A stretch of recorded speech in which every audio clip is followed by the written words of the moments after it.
Good morning. Welcome to my tips. ఎట్లున్నారు మీరందరూ? నా కమెంట్ చెప్పండి. నేను చాలా చాలా చాలా బాగున్నాను. So, another day in village అన్నమాట. రిత్తుకి బోర్ కొడుతుంది. ఏమనంటే గోకుతున్నాడు. అందుకని చెప్పేసి శేఖర్ వాడితో చెస్ ఆడుతున్నాడు. పాపం ఎంత మునుపు శేఖర్ ఎంతో కొంత పిల్లలతో ఆడేవాళ్ళు. మాతో టైం స్పెండ్ చేసేవాళ్ళు. ఇప్పుడున్న వర్క్ ప్రెషర్‌కి పొద్దున 11:30కి స్టార్ట్ అయితే మళ్ళీ నైట్ 11:30కే దొరుకుతుంది మాకు. ఆ టైంలో మేము అలసిపోయి పిల్లలు మేము పడుకుంటున్నాం అనమాట. సో, అలా ఉంది లైఫ్ ఇప్పుడు. అండ్ ఇక్కడ రితుకి చికెన్ బాక్స్ అయింది తెలుసు కదా మీ అందరికీ. సో, ఫోర్త్ డే బాగా కొక్కున్నాడు. రాత్రి ఒకటే ఏడుస్తాడు. నైట్ అంతా నాకు నిద్ర లేదండి. సో, ఎప్పుడో వాడు మబ్బులో 4:00కో 5:00కో పడుకున్నాడు. అప్పుడు నేను పడుకొని మళ్ళీ 7:30కే లేచిన. ఎందుకో తల అంతా బరువుగా ఒకలా అనిపిస్తుంది. సో, రితుని మధ్యలో మళ్ళీ పడుకోబెడతాను. ఈడ ఒక పెద్ద డిస్కషన్ జరుగుతుంది. ఏంటంటే మా ఊర్లో బోనాలు చేద్దాం అనుకుంటారు. ఇంతవరకు ఎప్పుడు గౌడ్స్ లాస్ట్ 12 ఇయర్స్ నుంచో పంచలు ఎప్పుడో వేసారంట. ఈసారి చేద్దాం అనుకుంటున్నారు. సో, దాని గురించి డిస్కషన్ అనమాట. ఇది చూడండి, ఈడ పిల్లలేమో ఆడుకుంటున్నారు. సో, మొన్న ఫంక్షన్ కట్టుకున్న చీర, రమ్యలో వచ్చిన ఫంక్షన్ కట్టుకోలేదు ఆ చీర అన్నమాట అది. సో, దాన్ని బీరువాలో పెట్టేద్దాము. నాకు నేను మా ఇల్లు అందుకుంటకి వెళ్తే అక్కడ నా శారీస్ ఉంటాయి. నేను గాలిపల్లికి వస్తే ఇక్కడ నా డ్రెస్సులు, శారీస్ ఎవ్రీథింగ్ ఉంటుంది. నేను ఇమీడియట్గా వచ్చి ఏం తెయకుండా ఉండేటట్టుగా ఉంటుంది అనమాట. సో, ఇది నాకు ఫస్ట్ నుంచి అలవాటు. ఏడుంటే ఆడ మన సామాను కొంచెమైనా ఉంచుకోవాలన్నమాట. సో, అట్లా లేకపోతే మళ్ళీ ప్రతిసారి బ్యాగులు ముల్లెలు మూటలు తెచ్చుకొని నేను రాలేను. నువ్వు పిల్లలకి ఉండేది కానీ పిల్లలు తొందర పెరుగుతారు. సో, ఇప్పుడంటే హాలిడేస్ కాబట్టి గాలిపల్లి ఉంటాం. మళ్ళీ ఇప్పుడు వెళ్తే బతుకమ్మ పండగకే వస్తాం. సో, పిల్లల బట్టలు ఎక్కువ ఉంచాయన్నమాట. రితుగాడి ఉంటాయి అయినా కూడా.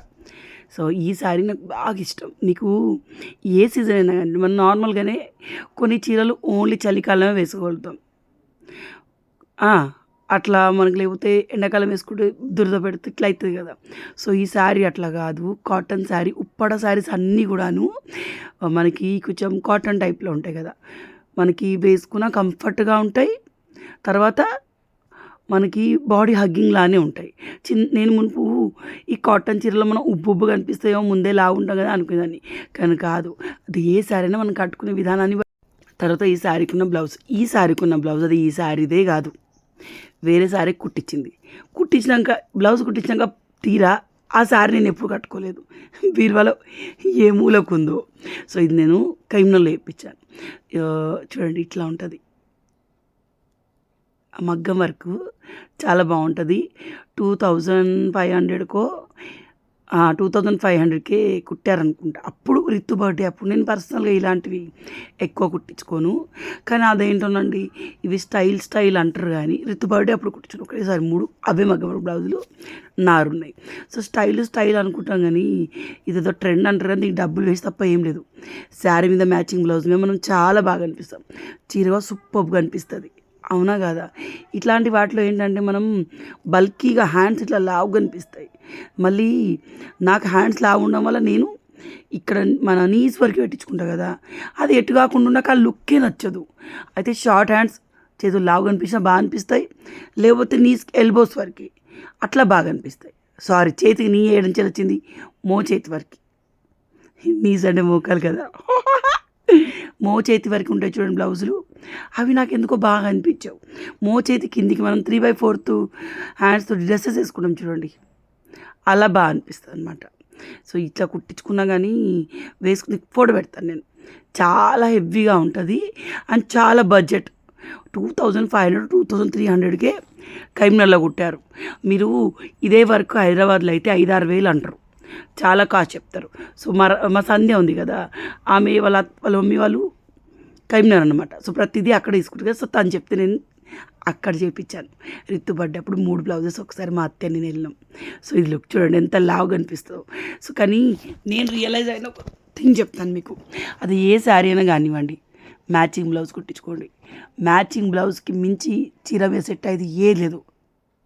మీరు పెళ్ళి కూతుర్లు మీ ఇంట్లో స్పెషల్ అకేషన్ ఉండి మీకు కొంచెం బాగా రిచ్గా అనిపించాలంటే ఇది వేసుకుని అప్పుడు కూడా మ్యాచింగ్ బ్లౌజ్ ఇచ్చిన లుక్ ఇవి ఇవ్వవు. అంటే నా పర్సనల్ ఒపీనియన్ అది కదా. సో, తర్వాత రితుగాడు చూడండి ఇటాడు తిరుగుతురు అద్దనంగా ఈ మంచం వేసుకున్నారు. మేము ఆడుకుంటామని.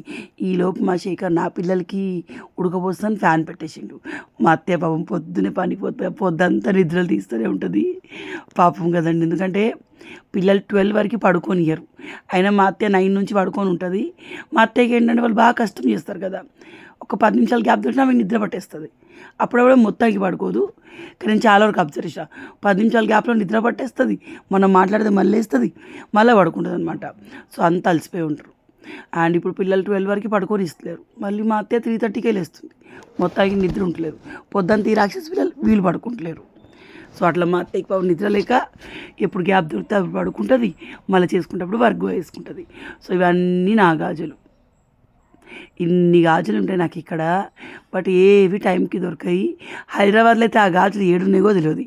సో నాలా మీరు అంతే క్లమ్జీగా అన్నీ ఉంటాయి నా దగ్గర, బట్ ఏది నాకు దొరకదు. మా అత్తయ్య మళ్ళీ నువ్వు లోపల పెట్టినవరా, నువ్వు ఇక్కడ మర్చిపోయినారు చెప్పేదాకా మరి అమ్మని ఏమైనా అడుగుతా అనమాట. సో అట్లా ఉంటుంది. ఇది మొన్న మా ఇల్లు అంతుకుంటా జాతరలో అన్నీ కొన్నా. నా కొడుకు, నా చిన్న కొడుకు, అమ్మ ఈ బాక్స్ నేను తీసుకోవాలంటే తీసుకోమన్నా. ఆ థింగ్స్ అన్నీ వాడే ఉంచుకున్నాడు. మళ్ళీ ఎప్పుడు గాలిపల్లి ఉంచు నాకు తెలియదు. సో జ్యువెలరీ కూడా ఇక్కడే ఉంటుంది. ఇవి నాకు 3 తులాలు పడ్డాయి ఈ బుట్టాలు. సో అంతే, ఇట్స్ టోటల్ గోల్డ్ అనుకున్నారు. ఇమిటేషన్ జ్యువెలరీ ఇది. సో ఇక్కడ ఉంటుంది. ఇల్లంతకుంటలో కూడా 2 జ్యువెలరీ బాక్సులు ఉంటాయి. సో ఎందుకంటే మనం ఎప్పుడైనా పక్కన నచ్చాం అనుకోండి, ఉండాలి, వేసుకోవడానికి జ్యువెలరీ ఉండాలి, వేసుకోవడానికి చీరలు ఉండాలి. ఇల్లంతకుంటలో 3 చీరలు ఉంటాయి. వెళ్ళి అవి రేపు మనం తేవాలండి, ఎందుకంటే జాతర అప్పటికి శారీస్ ఉండాలి కదా. ఈ లడ్డూలు మస్తు కమ్మగా ఉన్నాయి తెలుసా. నాకు ఇంట్లో ఏదైనా స్వీట్ ఉందనుకోండి, నేను ఇటుపోయి అటుపోయి ఒక స్వీట్ తింటా, ఇటుపోయి అటుపోయి ఒక స్వీట్ తింటానే ఉంటా. అందుకే నా గొంతు బాగా చేంజ్ అవుతుంది. సో సిరపు ఫ్రిడ్జ్లో పెట్టాను ఒకటి ఎక్స్ట్రా. వీళ్ళని తినమంటే వీళ్ళు తింటలేరు. ఇది మనకి దీంతో వేసిన లడ్డు, దేంతో బెల్లం లేదు ఇందులో, తీపి లేదు ఇందులో, ఖర్జూరాలు ఎక్కువ ఉన్నాయి అనమాట.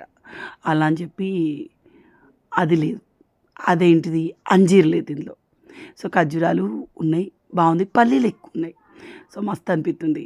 అంతే, స్వీట్ని ఎంజాయ్ చేయాలంటే మీకు స్వీట్ టూత్స్ ఉండాలి. కారం తినే వాళ్ళకి స్వీట్ ఫ్లేవర్ ఎక్కువ ఆ క్రేవింగ్ ఇయ్యదు. అది మమ్మల్ని అడగండి, స్వీట్ తినేవాళ్ళు స్వీట్ చూస్తే చచ్చిపోవాలనిపిస్తుంది, లోపల తినేయాలనిపిస్తుంది. ఆ రేంజ్లో ఉంటాం మనం. ఏడా షుగర్ అయితే కంట్రోల్లో కూడా ఉంటాం. కానీ తీపి తింటే షుగర్ అవుడేంది, విచిత్రం కదా.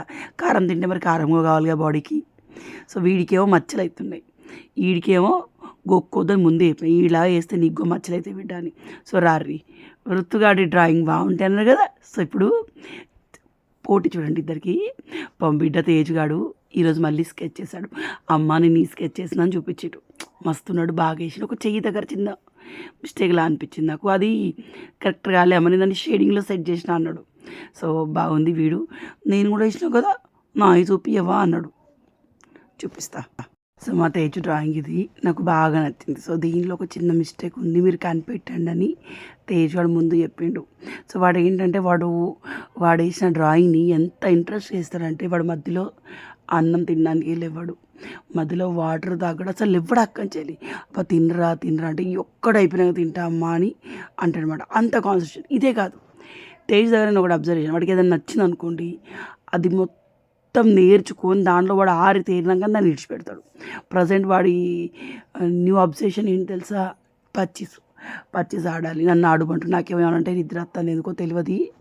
సో ఇది వచ్చేసి ఇంకోటి, ఈ కాక నీ రాయి ఇలా కూర్చొని చూపిదా నన్ను తీరా ఒకసారి.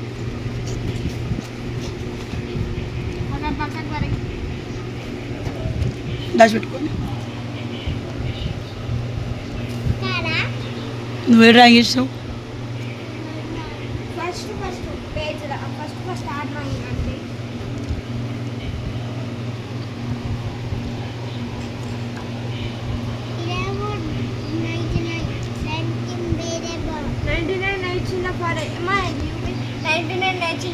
రోబ్లాక్స్ ఉండేది కదా అడిషన్ రుట్టు ఇంకా తేజు రాసిన పేరు మమ్మీ నేర్పించింది.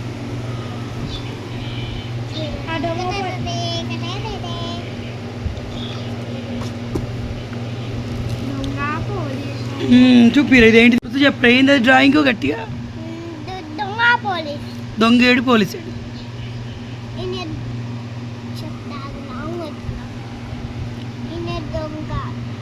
ఎవరు? దొంగ. ఈయన దొంగన. ఓకే. కారు పంచర్ అయితే ఉరుకుతూ వెళ్తారు. కార్ పంచర్ అయితే రుక్కుంటూ వెళ్తారు. అప్పుడు ఇవన్నీ మెత్తగా అంటే పోలీసు ఆ దొంగలు. అప్పుడు అప్పుడు పద్దసారికి పోలీసు వచ్చి పట్టుకుంటారు. ఎవరిని? కొంచెము లైన్ ఉంది, ఫాస్ట్ వచ్చి దాన్ని తీసేసి పట్టుకోవడానికి వస్తుందో ఇదేమో దొంగ మనీ. కానీ బాగుంది చూస్తే. చూపి మొత్తం. వావ్, చాలా బాగుంది. ఇప్పుడు అర్థమైంది దీని బిహైండ్ స్టోరీ. కొంచెం బయట అవుట్లైన్ బాగాలేని కార్ అయితే కరెక్ట్ తీసింది. అలా మంచిగా కూడా ఉన్నది చూడండి. కార్లో బైక్ ఉంది, బైక్లో మనిషి ఉంది. ఇది బాగుందా? ఇదేమో పారాషూట్ లా ఉంది చూస్తే. పారాషూట్ని ఒక ఆయన పారాషూట్ లా ఉన్నారు, కిందేమో ఒక ఆయన దాన్ని పట్టుకొని కిందికి వస్తుంది. చూడండి బాగుంది. వావ్. ఇంకా డ్రాయింగ్ చేస్తా చూడు. ఇంకా పేజీలు అయిపోయినాయి. ఇంకా ఉన్నాయి కానీ పేజీలు అయిపోయినాయి. ఇది ఎవరు వేసారు?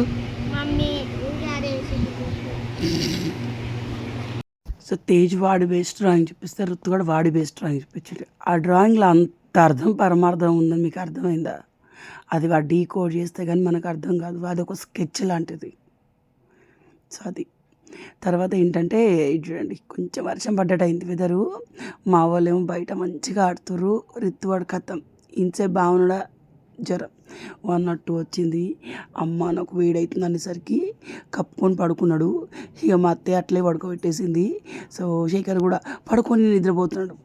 ఎట్లా పడుకుంటాడు? సిరప్ అయ్యేద్దా, అంత జ్వరం ఉంది కదా. ఆయనతో వచ్చి వాడిని లేపి సిరప్ వేసిన అనమాట. మనకి జ్వరాలు వచ్చినప్పుడు ఇప్పుడు తేజుకి ఋతుగాడికి ఎట్లా అంటే శేఖర్ లెక్క చలి జ్వరం వస్తుంది. సో దానివల్ల వాడికి ఎంత ఉడకపోసినా బాగా ఇట్లా డల్గా అయిపోతాడు, బాగా షివరింగ్ వస్తుంది అనమాట. ఉడకపోయేది ఇక చలి పెడుతుంది అనమాట బాగా. సో కప్పుకుంటాడు. కానీ బిడ్డ ఒక్కరోజు మొత్తం చేంజ్ అయిపోయింది. రితుగాడు మొన్న రీసెంట్గా నవంబర్లో వాడి బర్త్డేకి ఒక్కరోజు ముందుగా వాడు సిరప్ వేసుకోవాలి. ఆయన బర్త్డే రోజు వాడికి హెల్త్ బాగాలేదు. అప్పచ్చలు సిరప్ వేసుకుని స్టార్ట్ చేసిండు. నేను వేసుకుంటాను, వాడే వేసుకుంటాడు. అసలు నేను ఆ మార్పును నేను ఇంకా యాక్సెప్ట్ చేయలేకపోతున్నాను. వీడు సిరప్ వేసుకోవడానికి వీడు కాళ్ళు చేతులు పట్టుకొని వేసేవాళ్ళం. కానీ బాబు కొడుకు బాగా జ్వరం వస్తుంది. వాళ్ళ పిల్లలు కాబట్టి ఆడుతుంది. మనలాంటి పెద్దలం అయితే బెడ్లోకి వెళ్ళి ఇవ్వకపోతాము. సో తొందర సెట్ అయిపోవాలి. ఏదైనా పేరెంట్స్కి రావాలని ఇలాంటి పెద్దవి పిల్లలకి రాకూడదు. ఆ బొబ్బలు ఆ నైటు అట్లనే అది గోకుతుంది, కరెక్ట్గా పడుకోవట్లేదు. అండ్ ఈ కూలర్ గాలికి హ్యూమిడిటీ ఎక్కువ ఉంటుంది, బాడీ అతుక్కుపోతుంది. దాని ద్వారా కూడా ఇంకా దురద పెడుతుందేమో అనిపిస్తుంది చాలా. సో అది తర్వాత ఏంటంటే ఎవరో నాకు గాలిపిల్ల ఏసీ పెట్టించుకుంటే బాగుంటుంది కదా అక్క మీరు అన్నారు. గాలిపిల్లలో బెడ్రూమ్ ఉందా ఏసీ పెట్టించుకోవడానికి? క్లోజ్డ్ ఏరియా ఏది లేదు గాలిపిల్ల. అంత పెద్ద హాల్ ఉంటుంది, అందులో పెట్టిస్తే కమర్షియల్ ఏసీలు పెట్టాలి. 1 ton 1.5 ton 2 tons సరిపోవాడా. ఒక 3 బెడ్రూమ్లు కలిపితే మా గాలిపల్లి హాల్ ఉంటుంది అన్నమాట. సో సరిపోదు. అండ్ మా అత్తయ్యకి చాలా ఎక్కువ, మా అత్తయ్య వాడదు ఉన్నా కూడా. నెక్స్ట్ థింగ్, నేను ఇప్పుడు శేఖర్కి వర్క్ ఫ్రమ్ హోమ్ కాబట్టి తన కోసం గాలిపల్లికి వచ్చాం. కానీ నార్మల్గా మేము ఎండాకాలం గాలిపల్లికి ఎందుకు వస్తాం? నాకు హైదరాబాద్లో కూలర్ ఉంది, నాకు హైదరాబాద్లో ఏసీ ఉంది. పిల్లల్ని అక్కడనే ఉంచుతాను నేను. వీడికి ఆడడానికి కూడా ఎక్కువ ఎవరు ఉండరు. మాకు సెలవు వస్తే వాళ్ళు తప్ప ఆడుకోవడానికి పిల్లలు లేరు. సో ఎందుకు వస్తాను? ఓన్లీ శేఖర్ గారికి వర్క్ ఫ్రమ్ హోమ్ ఆయనకి పోవాలనిపించింది కాబట్టి ఈ ఎండాకాలం ఇంత కష్టమని తన కోసం నేను వచ్చి గాలిపల్లిలో ఉంటున్నాను. లేకపోతే హ్యాపీగా హైదరాబాద్లోనే ఉండేది. లాస్ట్ 3 years నుంచి నేను ఎండాకాలం ఎప్పుడు గాలిపల్లికి వచ్చిందే లేదు, హైదరాబాద్లోనే ఉంటాను. సో ఈసారి ఆయనకు వర్క్ ఫ్రమ్ హోమ్ ఉండడం వల్ల వచ్చామన్నమాట. సో అది. అండ్ ఏసీ పెట్టిస్తే ఒక బెడ్రూమ్ ఉన్నప్పుడు పెట్టించుకుని ఒక ఫీలు, కానీ ఇప్పుడు అది లేదు. అండ్ మన సిచ్యువేషన్ మనం ఏసీ లాంటివి కొనేటట్టుగా ఏం లేదు. ముందు ఇక్కడ వాటర్ ప్యూరిఫైయర్ తెప్పించుకోవాలి ఫస్ట్ ఆఫ్ ఆల్ మేము. సో ఇటువంటి వర్షం పడితే అప్పడోళ్ళు ఎట్లా కట్టిరో ఇల్లులు కానీ భలే ఉంటాయండి. ఇంట్లో వర్షం పడుతుంది మస్తు అనిపిస్తుంది, చల్లగా ఉంటుంది. మన కరెంటు పోయినా కూడా, ఎందుకంటే ముయ్యరేసినట్టుగా ఉంటుంది కదా. సో రితుగాడు ఫుల్ కప్పుకొని పడుకుని అయినా కూడా కూలర్ వేశాను, ఎందుకంటే చల్లదానికి కొంచెం ఫీవర్ తొందర దిగడానికి ఉంటుందని. తర్వాత ఇది చూడండి, మల్లెపూలు రోజు తెంపి ఇక్కడ పెడతాను. నేను పెట్టుకుంటాను, ఎక్కువ ఉంటే తక్కువ ఉంటే ఆడ పెడతాను. ఇల్లంతా స్మెల్ వస్తుంది. బాయ్.